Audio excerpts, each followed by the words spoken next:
I said to myself that I would never play a gacha game again. They're predatory, unfair, while relying on FOMO tactics and gambling addictions. The last time I played a gacha game, I wasn't in the best sort of place, we'll say, and I ended up spending way more than I'd like to admit. Sure, I had a strong account, but that doesn't mean anything, and I didn't work hard to build that account. I just spent money. So why then am I playing a game called Limbus Company? For those of you who just want to see my first impressions on the game, feel free to click the timestamp in the pinned comments. For the rest of you, I want to talk about the most recent drama. Now forgive me if I get certain things wrong. I've never heard of this game, and I've never played it, until now. But I do like to keep up to date on mobile games and gacha games, in hopes that eventually we can make a change to the predatory nature of the monetization and make a more fun, fair and enjoyable experience for everybody involved. Essentially, Limbus Company released a new hero, and a few days later announced that they were going to nerf that hero. Unsurprisingly, the people that paid money to summon this hero weren't happy, and so the review bombing started.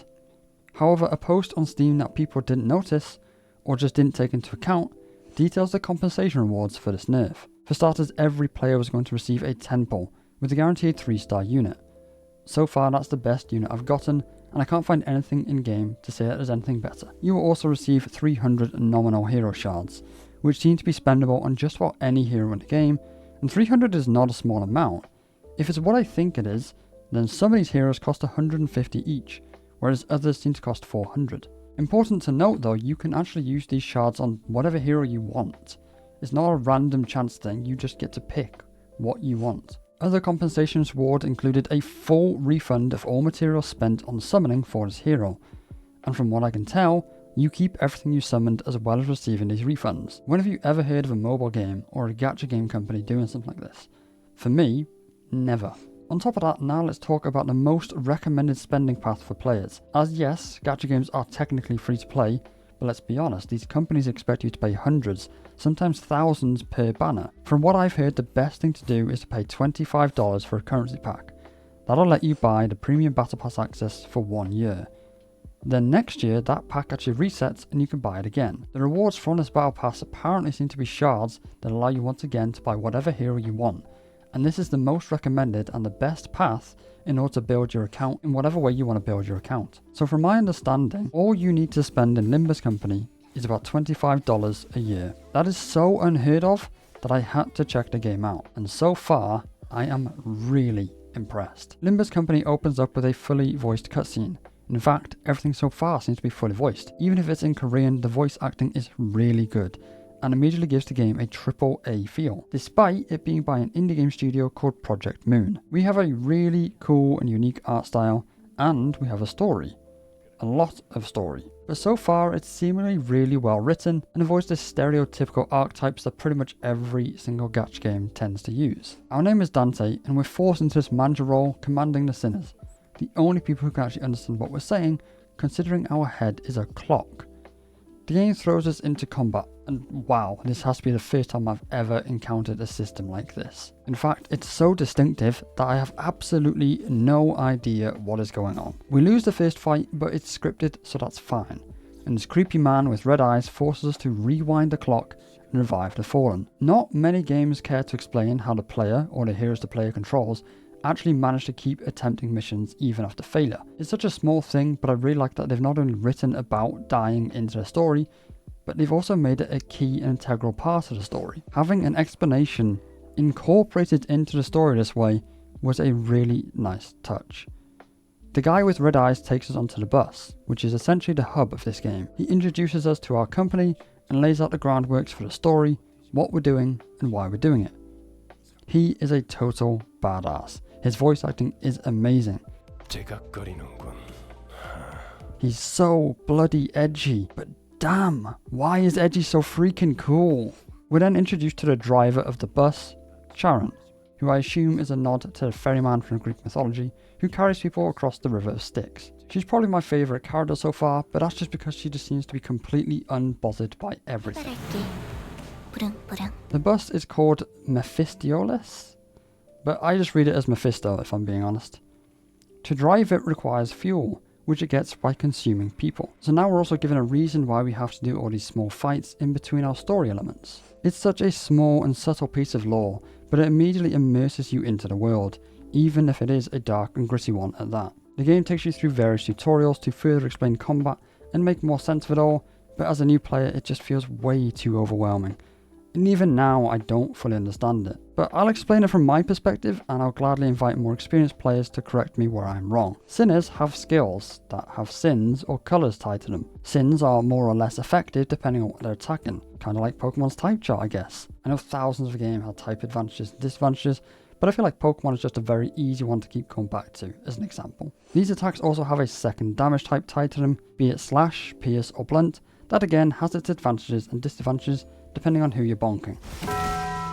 Using a move stores one of that sin on the right hand side, and it becomes an expendable resource on your Sinner's E.G.O moves. So for me, I have a fairly strong 3-star unit, and I built a team that has attacking moves whose sin feeds the 3 stars E.G.O move. I know I'm not doing a great job of explaining this, but it is seriously complex. There is a second resource tied to E.G.O called Sanity. To use an E.G.O move will cost you Sanity, but you can go into the negatives that will cause problems with the next combat aspect, clashing and coin flipping. Each move has a certain amount of coin ties to it, and at 0 Sanity the coins have a 50-50 chance of being heads or tails.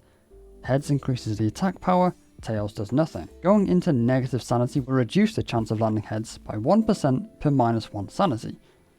But where your Sanity is truly important is when clashing. For standard battles, I think this is basically out of your control, but please correct me if I'm wrong. However, later on you'll unlock battles that require manual targeting, and if you know what you're doing, you can force clashes. So then, what are clashes? When 2 units are set to attack one another, they will clash, attacking one another repeatedly until all coins have been expended. Coins get used up during each attack during a clash, depending on who has the higher attack power. And when one attacker has won the coin flip enough times, they deal damage to the opponent. Winning a clash increases your sanity, and I think hitting an opponent enough times staggers them, lowering their sanity and causing them to skip turns and to take extra damage. Slowly I was getting the hang of combat right up until the end of chapter 1. The game introduces us to a new character, Yuri. She was to be our guide on our very first dungeon, an area of the game that really took me by surprise, as up until this moment I was making light work of the campaign. This dungeon was incredibly hard. I couldn't believe how much I was struggling. It's at this point that the combat steps up another level and throws in the speed stat. You can see where each attack is being directed and the speed of that unit. So if you have a faster unit, you can attack them first, and I think that's what causes a clash, potentially stopping your units from taking damage at all if you win all your clashes. But I'm 99% sure that I am misunderstanding this, because I tried to do this throughout the rest of the dungeon and I did not have any success. We reach the first boss, and mid-fight we're prompted with a pop-up. The monster wants us to pass a check of sorts. Each check has a stat that will perform better, so it's important that your team is well balanced. Failing these checks causes debuffs or damage to your team.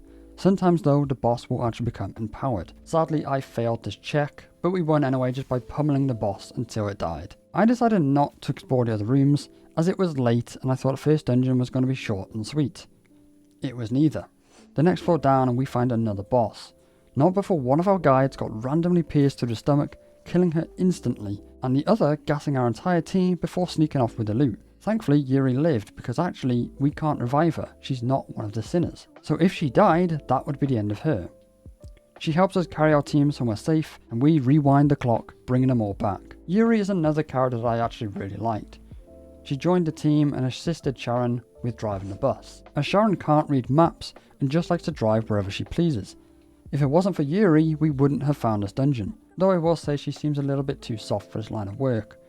When the guide was pierced through the stomach, she picked up her gas mask to keep and remember it by. The second boss was pretty tricky. He summoned little minions, and by killing them all, he just summoned more. Occasionally he would interrupt the fight to run these checks, requesting we actually sacrifice one of our sinners or a clay doll. I don't have a clay doll, but I assumed if I had explored the dungeon more and done some of the side rooms, I probably would have found one. So that's another really cool idea that Limbus is doing. Eventually the boss kind of just self-destructed and I won. And this is where the dungeon takes on a really dark and twisted turn. We seem to be in the memories of one of our sinners, Gregor. He's meant to be some sort of poster child for a war that happened in a not so distant past, and recants some sort of surgery to have one of his arms replaced by a massive bug-like scythe. We see him as a child being told to cut apples in half again and again. His memory is played on repeat, with subtle changes each time we see it again, until eventually we finally reach the last boss of the dungeon. It's some sort of golden apple, which must be what we're looking for. We came here to secure something called the golden bow, which I still don't fully know what it is or what it's for. Phase 1 is seriously easy, the apple barely puts up a fight at all, but a transformation to phase 2 is where something happened that I did not see coming. We're thrown into another stat check where sadly we fail. The result is Yuri is murdered in an instant. There's no elaborate cutscene showing her death, there's no nothing. She's just dead. She's gone. I have never experienced a story just rip a character out of our lives in such a cold way. I was genuinely in shock and I felt absolutely defeated. The fight goes horribly wrong. I tried really hard to manually control it, and I tried letting the max damage button take over a few turns, but we lost. When you lose a fight in a dungeon, you can actually keep retrying it, so long as you still have some more members of your party alive. And so we retried, and thankfully this time we succeeded the stat check. But Yuri still dies in the same brutal way. This time though, the fight went much worse, and we lost even quicker. We only have 2 heroes left, so I decided to walk away for a bit. I just couldn't make sense of the combat system at all. The last attempt I tried, I took a really over-leveled unit, but it didn't help. I went to bed because it was so late, but I was just lying there thinking about the story so far, thinking about Yuri, thinking about the combat, just my brain was just Limbus. So at 1 in the morning, I got myself out of bed and decided to use some nice summoning material on a new player's banner.